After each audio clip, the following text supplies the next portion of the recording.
Hello, and welcome to Human Resources Management 6302. Today's topic is training and development, and this is Dr. Casper. What you should know about training and development at the end of this presentation is how training programs are linked to your organizational needs by way of an analysis. You should also know how to plan effective training, or at least know that it needs to be planned effectively, and the follow-through should include a review of if the training was successful and how you can make it better. We're going to review many of the standard training programs and types of training that exist. You should be able to describe the difference between hard skill training and soft skill training and how those interface or work within an organization. And then we've combined training and development in this presentation. Now, training could be a whole degree or certainly a class on how to be a good trainer. And development is a different topic, but they are so interrelated that we're going to talk about them together. So training and organizations planned efforts to help employees with job-related knowledge, skills, abilities, behaviors. Their goal is to apply these skills on the job, teaching a welder how to weld, teaching a bank teller how to close out his till, that sort of thing. It is successful when it is actually linked to organizational needs, that training is actually needed and linked with the job of the individual. And it also needs to motivate employees to do what they're being trained to do. So development. Also, an organization's planned efforts to help employees gain additional knowledge, skills, and abilities, behaviors. But the goal is to enhance their competencies for the benefit of the organization, sometimes over the long run. Development benefits the organization as it is linked to the organizational needs and is specifically targeted to an individual employee's overall development. Oftentimes we think about development as sending a supervisor to what we call charm school, or having them learn different soft skills to be a better manager.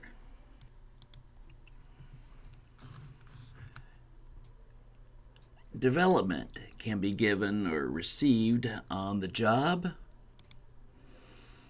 in a classroom, via assignments, on the web. There's all sorts of ways to receive development. Oftentimes, on an annual basis, there's coaching documents. Oh, this person needs to learn how to be a manager or a leader, and they might go to a 1-week course on managerial or leadership skills, for example. All right, so let's look at training needs analysis and instructional design. They go hand in hand.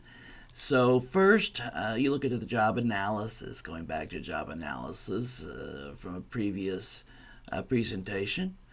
So you analyze the job and you identify the difference between the job requirements from the job analysis,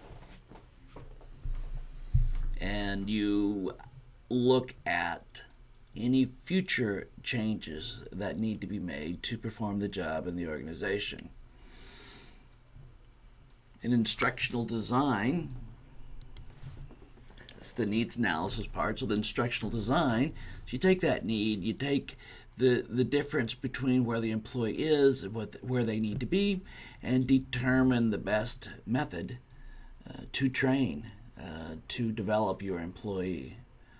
And then you always follow up to verify that that knowledge has been transferred, because your goal is to transfer that knowledge and improve employee abilities. So needs analysis, training, process of looking and evaluating the organization's individual employees and tasks and determine what kinds of training, if any, are necessary. Let's say, for example, you're a bank and you have acquired a different bank. So you're going to move some of the servicing needs from California to Texas.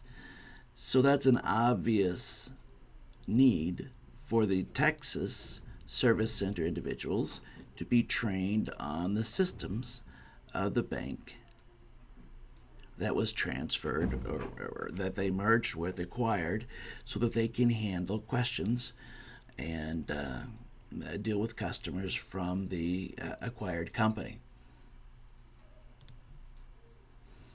So in a needs assessment review,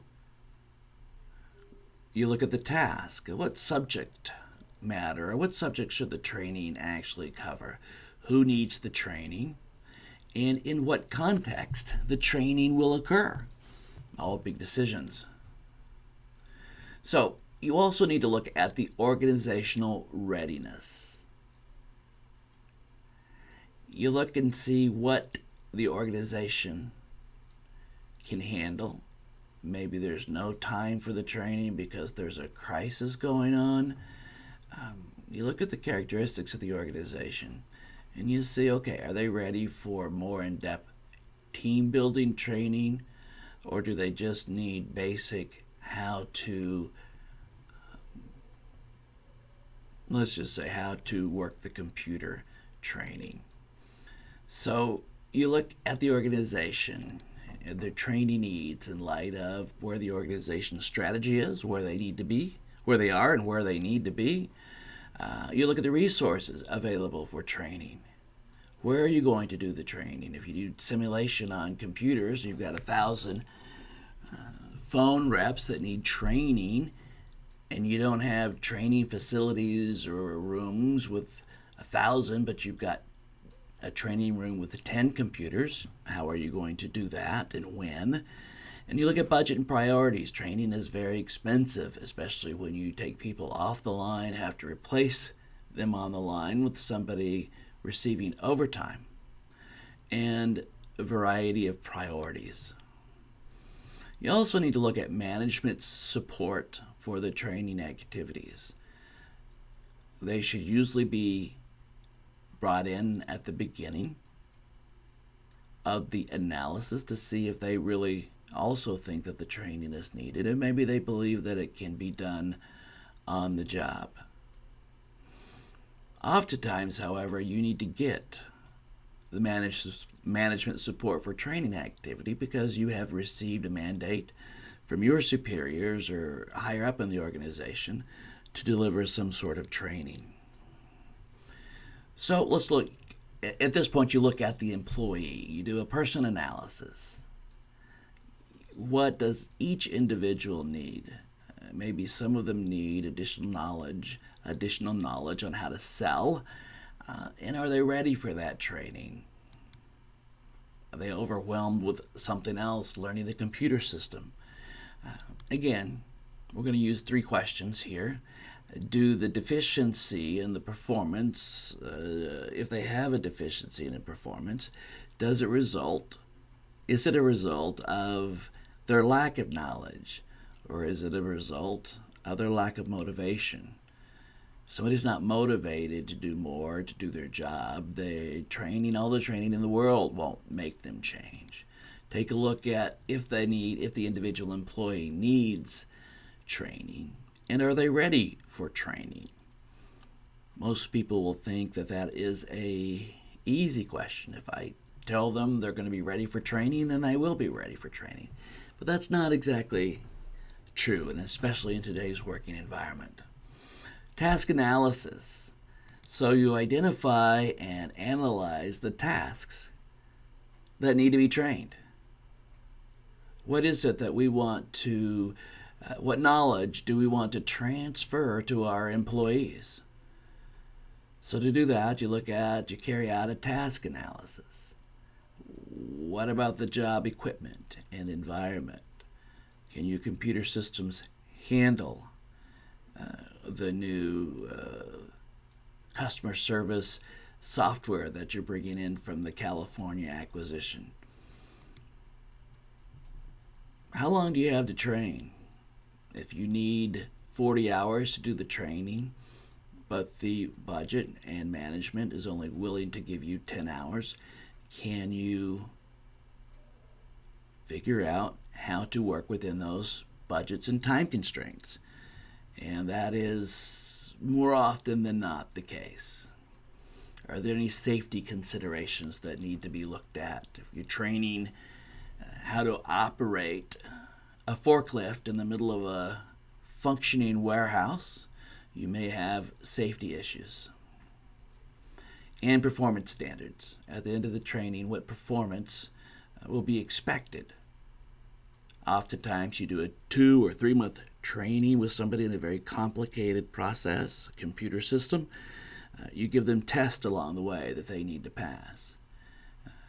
You give them sufficient training, but at some point, if they're not passing the test and you can't give them enough training and tutorials to get better, then that person probably isn't the right person to be in that job.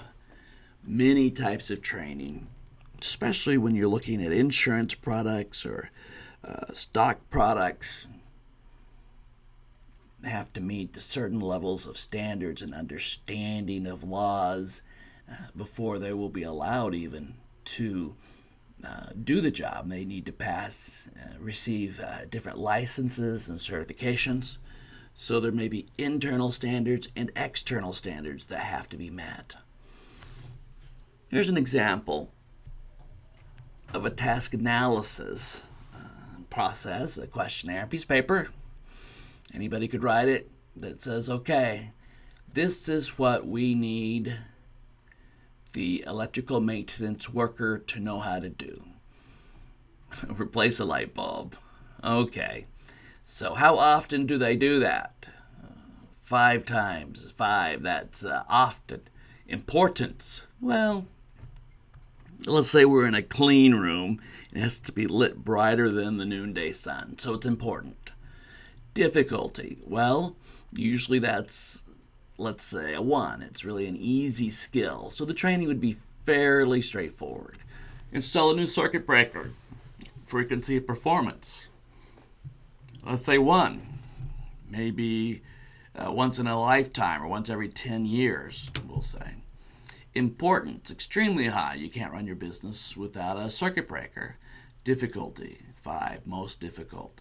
So you take that information and you examine it in a variety of different ways to help you determine how the training is given, how often the training is given, who needs to receive it, and what the standards of performance will be at the end of the training. Now again, planning. For a training, a specific training, you need to establish objectives for the training program. Now, based on these objectives, planners must decide who's going to provide the training, what topics will the training cover, what training methods to use, and then finally how to evaluate the training. So each training session or type of training has to be built. I've been in organizations where we have as many training developers as we did trainers. At a bank, we had a large need to train a lot of phone representatives. We had 3,000 working in a high turnover rate as usual for those types of phone jobs. So the development of the training and the feedback that goes in and new systems and mergers and acquisitions and changing laws. So updating the training and making it specific to the needs of particular groups are important. So this planning of training is something that will be cause for your training to be successful or not. All right. Many companies outsource the training. some training that creates a competitive advantage for a company. Perhaps the secret formula for Kentucky Fried Chicken can't be outsourced, but a lot of people will outsource their instruction of processes of training that doesn't necessarily create a competitive advantage for the company. People with large training organizations, an ability will come in, do the needs analysis, and share with them the task, review with them how the training can happen, when, where, all of those sorts of things. Show them the content, the objectives of the training, and they can go out with their expertise and create custom content training just for your organization. They are experts in training, whereas every organization that's not training specific isn't necessarily expert in training. And it does take skills and ability and knowledge to really do training development correctly and well. And I think that's, and manpower. Most organizations do not have on-site the manpower to do a large training initiative. What's the last one? Oh, learning management systems. About 40% even outsource learning management systems, which are online systems that help guide on a daily basis or a case-by-case basis how an employee can help through just-in-time learning systems. For example, again, back to the phone representative, maybe the rates of a CD have changed,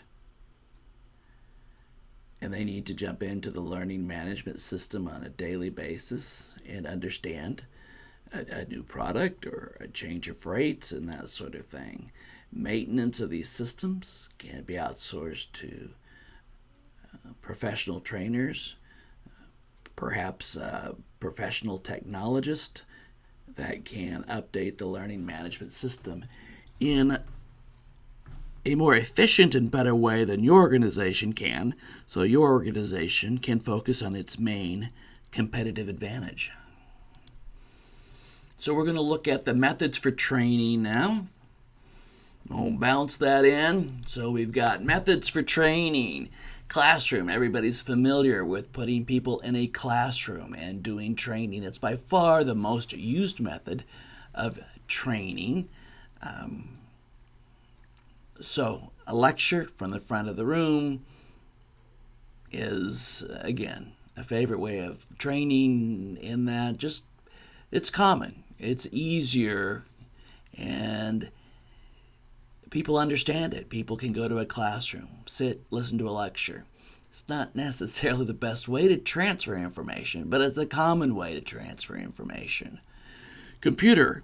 You can build a computer system, do training such as we're doing now through a PowerPoint online and watch it in your pajamas at home and learn that way. Pros and cons, well, you have an issue with paying people to do the training. You may not have an instructor immediately available to answer your question. But once you've built the training, it can be disseminated to a great number of employees for minimal cost. On-the-job training. Oftentimes on-the-job training is what we receive. When we go into a new job, just go and do it, and I'll tell you if you're doing something wrong. Now, you might have a senior person try to help you work through the machinery or the other questions you might have on the job. Let's see, bouncing in now with simulations. Simulations can be a great way to train. Usually they're very expensive because it's a one-on-one, typically a one-on-one training environment. Maybe somebody gets on a computer and goes through a simulated phone call, how to answer it, how to look everything up in the system and mark everything correctly. And there's 2 or 3 people, maybe just one, running the simulation. Behavior modeling. So rather than on the job or on the floor, you can do behavior modeling on the job. But watch what I do and do that. That's what that training is. A little bit more structured, of course. You have experiential programs in which they're not experimental, but experiential, in which you go through the experience of doing the job, a day in the life of an HR person, and maybe interviewing. You practice interviewing. You try to learn how to interview, and the people that you're interviewing on are guinea pigs, people that are not actually trying to get the job. But they will pose, role model an interviewee, and you'll be able to learn through that process. We have one more space, one more bouncing ball, team-based learning. Now, for example, in this class, we did some team building activities, and there's lots of them, and of course ours have been abbreviated, but you can do training in the team and help the team understand that the basic team structure and listening to and learning from the team can certainly provide terrific results rather than if an individual tries to get an answer in and of themselves. Executive teams typically will go out on annual meetings, and part of their strategy discussions and handling of executive issues will be team-based learning, in which they learn how to work better together as a team and therefore perhaps be able to lead the organization as a team. Okay, a little bit more about e-learning or learning online. These programs can be delivered via the internet or the intranet. Oftentimes, companies want their training materials to be safer than putting them on the internet, so they drop them just on the intranet, where you have to be inside the firewall to see the training.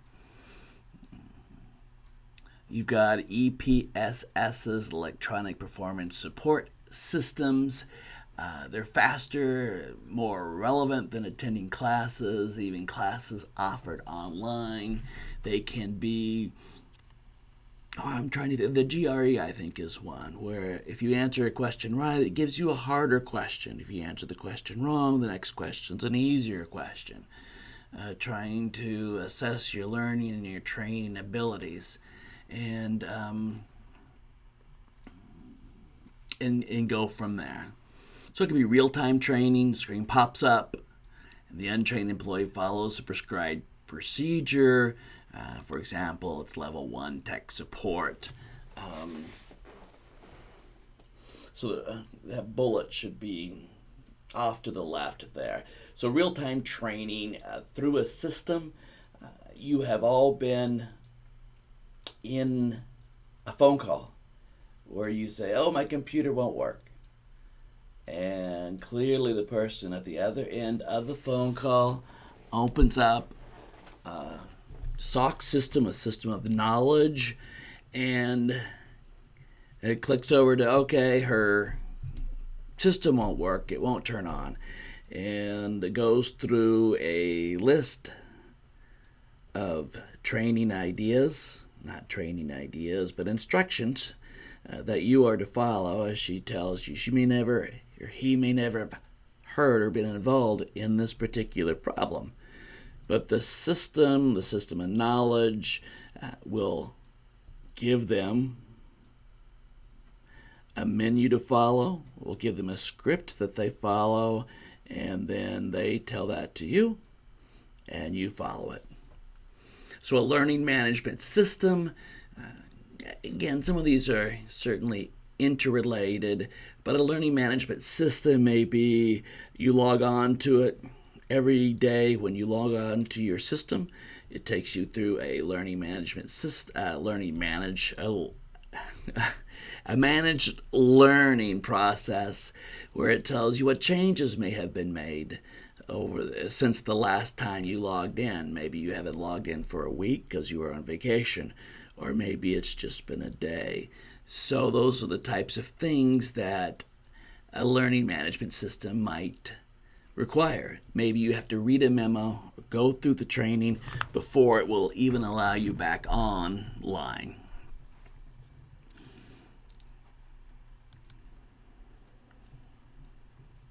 Apprentice systems. This is old school stuff, heavily used as trade training by people in unions. If you want to be a HVAC professional, a mason, electrical, plumber, welder in a union shop, you typically get apprenticed. There's an apprentice wage. You learn on the job from your mentor, and then eventually you become qualified to be a member of the union and accept union work.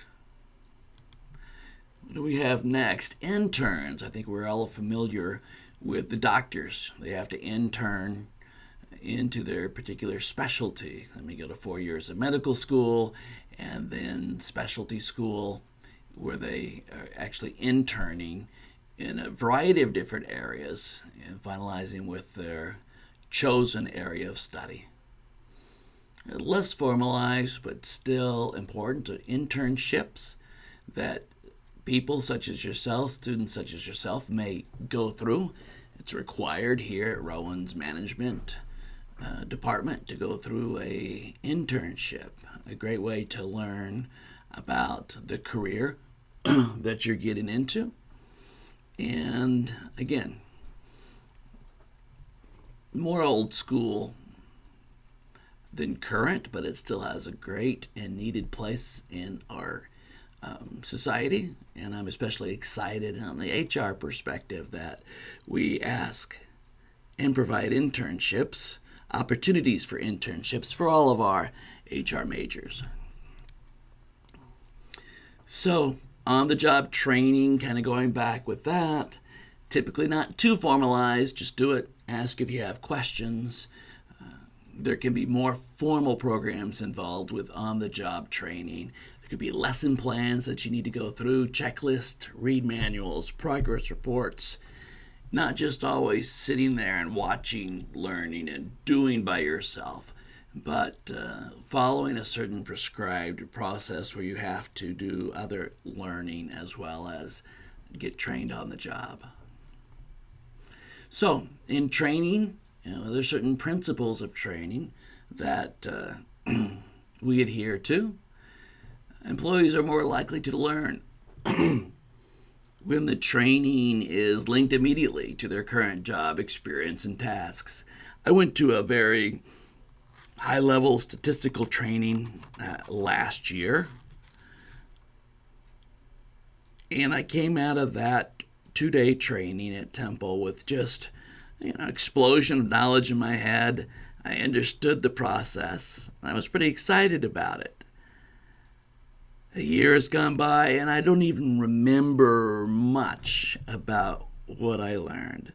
And so oftentimes you need to be working on a particular project so that you can internalize it on a personal basis for that learning to take root and be especially useful to you. You can't just sit in the back of a room, listen to a lecture, and even regurgitate it on a test.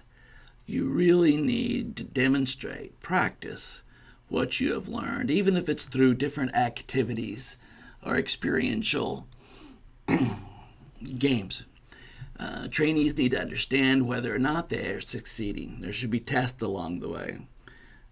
Like I mentioned before, sometimes if you're going for a license, you'll have intermediate tests along the way. If you're not doing well on those, then you're probably not going to pass the final test, and a certain level or number of people are washed out of that training. It's important. The design of a training and how you incorporate it into your organization takes more than just budget, location, and thinking. You really need a well-designed training that takes into effect the needs of the organization, the goals of the organization, to help people remember the content. It needs to be well designed, orderly, and I can say several other things, but well designed training helps people remember the content. Don't stick somebody in the front of a class that knows something about whatever you're training and just say wing it. I suppose that's the best way of saying, this is how not to do it. Written materials need to have appropriate reading level. You don't want something that's highly intellectual. It's very difficult to read when you're training. You want people to understand it at an easy level. Evaluate their learning, their understanding the content, the context, the content that you're providing.